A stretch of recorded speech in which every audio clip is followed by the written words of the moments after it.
Reutilização, saiba como aproveitar os restos da construção e da reforma. Educação, curso do IFMG, oferece capacitação para professores de matemática. Renovação do Clube da Esquina, veja os herdeiros do movimento que chamou a atenção na década de 1960. E na nossa agenda cultural, as opções para o seu fim de semana.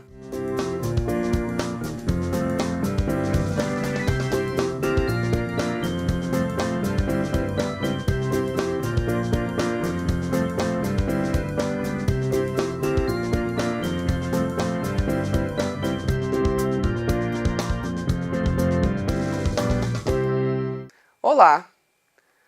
Uma resolução aprovada em julho de 2002 pelo Conselho Nacional de Meio Ambiente, o CONAMA, determinou que todas as cidades do país criassem planos de gerenciamento dos resíduos produzidos pela construção civil. Porém, há mais de 12 anos, a realidade ainda parece ser a mesma de antes. Restos de obras e reformas são jogados geralmente em lotes vazios e em costas de rios. Uma agressão ao meio ambiente. Mas algumas iniciativas animadoras buscam mudar essa realidade. Veja detalhes com a repórter Águida Martins. A construção civil é um setor importante para o fortalecimento da economia brasileira. No entanto, os resíduos e os desperdícios causados pela atividade prejudicam o meio ambiente e também pesam no bolso. Para dar mais detalhes sobre o assunto, eu converso agora com o professor de Engenharia Civil da UFOP, Fernando ABC. Professor, para onde vai o entulho produzido pela construção civil? Na maioria, grande maioria dos municípios no Brasil, ninguém sabe para onde vai. Vai para terreno baldio, onde existir. Na maioria dos casos, para fora da área urbana. Fora da área urbana. Dentro do município, mas fora da área urbana. Então, o que fazer, professor, para mudar essa realidade? Eu não acredito que se não houver a introdução do poder público da história, que alguma coisa vai acontecer.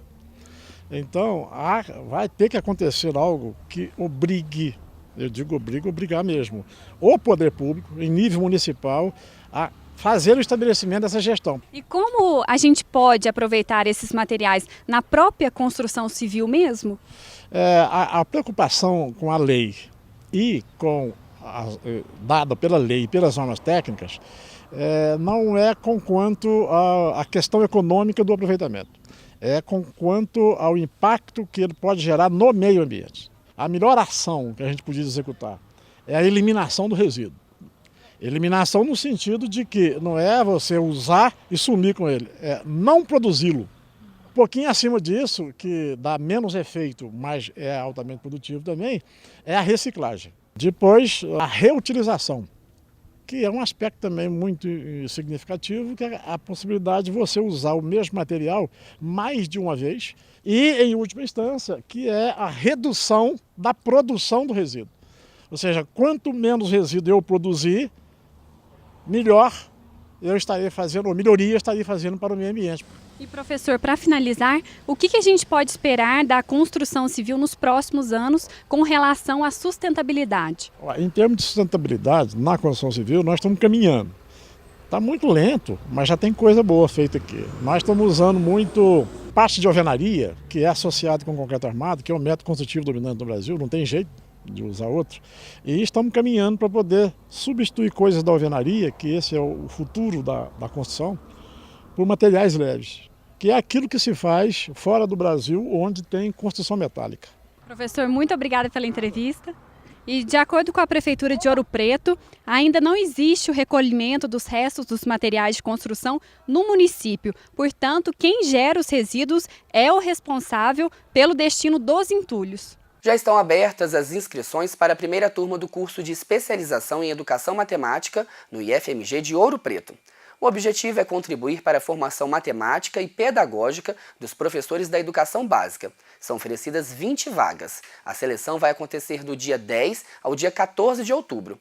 O curso é dividido em modalidade presencial e à distância e tem duração de 1 ano. As atividades serão distribuídas entre aulas teóricas e práticas. Os interessados devem se inscrever até o dia 19 de setembro pelo site edumate.ouropreto.ifmg.edu.br. As aulas terão início no dia 24 de outubro. O curso é gratuito. Confira as atrações culturais do fim de semana na região. No sábado, às 7 da noite, acontece a abertura da exposição Plante Onírico, do artista ouro-pretano Tiago Alvim. A exposição fica até o dia 3 de outubro na Sala Ivan Marchetti, no GLTA, Grêmio Literário Tristão de Ataíde. A mostra é composta por desenhos e telas e vai funcionar de segunda a sexta, de 9 da manhã ao meio-dia e de 2 às 6 da tarde.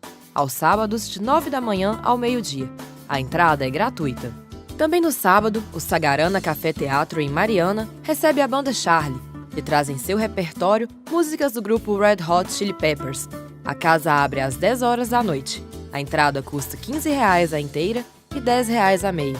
O Sagarana Café Teatro fica na rua Cônego Amando, 286, no bairro São José.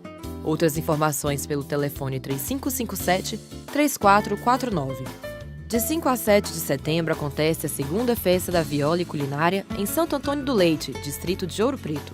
O evento conta com apresentações musicais, barraquinhas com comidas típicas e artesanato. As apresentações acontecem na Praça Matriz de Santo Antônio e são de graça. A programação completa você encontra em nosso blog, tvufop.blogspot.com.br. No início dos anos 1960, um grupo de amigos começou a chamar a atenção no cenário musical de Belo Horizonte. Era o Clube da Esquina, que nascia no encontro de duas ruas famosas do bairro boêmio de Santa Teresa. Jovens músicos como Milton Nascimento, Lô Borges e Fernando Brant misturavam o som da bossa nova a elementos do jazz, do rock and roll e da música folclórica dos negros mineiros. Na década de 1980, os integrantes do movimento começaram a se separar, mas músicas como Maria Maria, Nada Será Como Antes e Travessia permanecem até hoje. E se renovam a cada dia com os herdeiros daquele grupo que só queria falar sobre música, política e sociedade. Para quem quer me seguir, eu quero mais. O Clube da Esquina, né, é uma junção de alguns amigos mineiros, né, para fazer música. E eles faziam música naturalmente, né, sem nenhuma pretensão de ser um movimento musical e etc e tal. Isso é que é o mais legal porque deu uma característica inovadora, né, assim, teve uma personalidade musical sem estar se preocupando a priori com algum estilo, alguma coisa assim. O Clube da Esquina é um conjunto assim, de pilares gigantescos formado por Milton Nascimento, Beto Guedes, Lô Borges, Toninho Horta, Tavinho Moura e Wagner Tiso, né? E essa galera toda, Nivaldo Ornelas. Eu acho que o Clube da Esquina é uma força imensa, porque assim, cada autor construiu sua própria obra que é totalmente peculiar, assim, e cada um tem um estilo completamente diferente.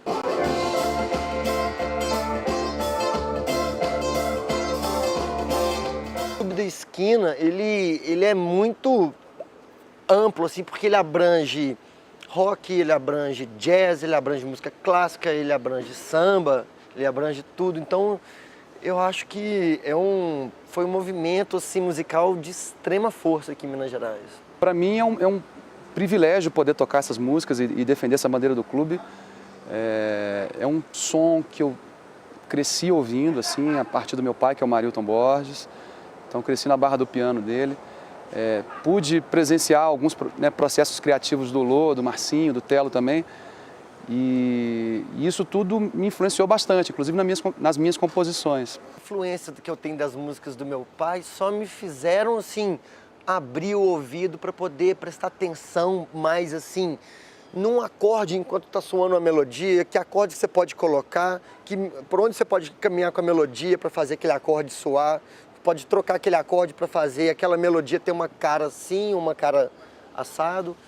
Então a influência da música, não só do meu pai, como de todo o Clube da Esquina, assim, para mim foi fundamental para eu poder formar o meu caráter musical. Essas releituras que a gente faz dessas músicas do clube,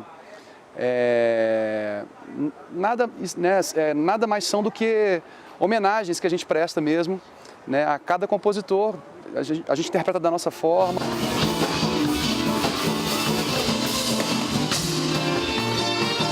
O Clube da Esquina, para mim, ele é tão tão profundo que eu não ouso falar que eu sou do Clube da Esquina, porque eu acho que as músicas deles são muito diferentes, assim, muito particulares. Então a gente vai, né, assim, galgando com o que a gente pode. Pra gente, defender essas músicas hoje é um privilégio mesmo, e essas canções estão aí, já ficaram, né, para gerações. Acho que é um grande legado que a gente tem cultural aqui em Minas, né?